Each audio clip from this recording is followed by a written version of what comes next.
તમે જોઈ રહ્યા છો અપના ગુજરાત. ગોવાનો સમુદ્ર કિનારો વિદેશી સહેલાણીઓના આકર્ષણનું કેન્દ્ર રહ્યો છે, પરંતુ છાસવારે એવી ઘટના સામે આવે છે કે વિદેશી સહેલાણીઓ કુદરતી સૌંદર્ય સાથે દુષ્કર્મ અને હત્યા જેવી ઘટનાનો ભોગ બને છે અને બદનામ થાય છે ગોવા. આવી જ એક ઘટના બ્રિટનની 28 વર્ષીય યુવતી સાથે ઘટી. ગોવાના કણકોના બીચ પરથી પોલીસને નિર્વસ્ત્ર અવસ્થામાં એક મૃતદેહ મળી આવ્યો. જે ઘટનાની ઝાળને પોલીસે ગણતરીના કલાકોમાં જ ભેદી નાખી હતી.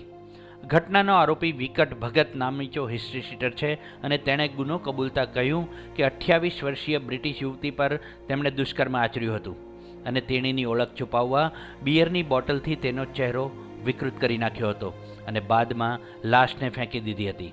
આરોપીએ એ પણ કબૂલ કર્યું કે યુવતી સાથે તેની મુલાકાત હોળીના દિવસે પોલિયમ બીચ પર થયેલી એક પાર્ટીમાં થઈ હતી. આ પાર્ટી બાદ વિકટ અને મહિલા સ્કૂટી પર ફરવા નીકળ્યા હતા. આ દરમિયાન જ વિકટે તેની સાથે દુષ્કર્મ આચર્યું અને ઘટસ્ફોટ ન થાય તે માટે તેણીની હત્યા કરી ચહેરો વિકૃત કરી નાખ્યો હતો.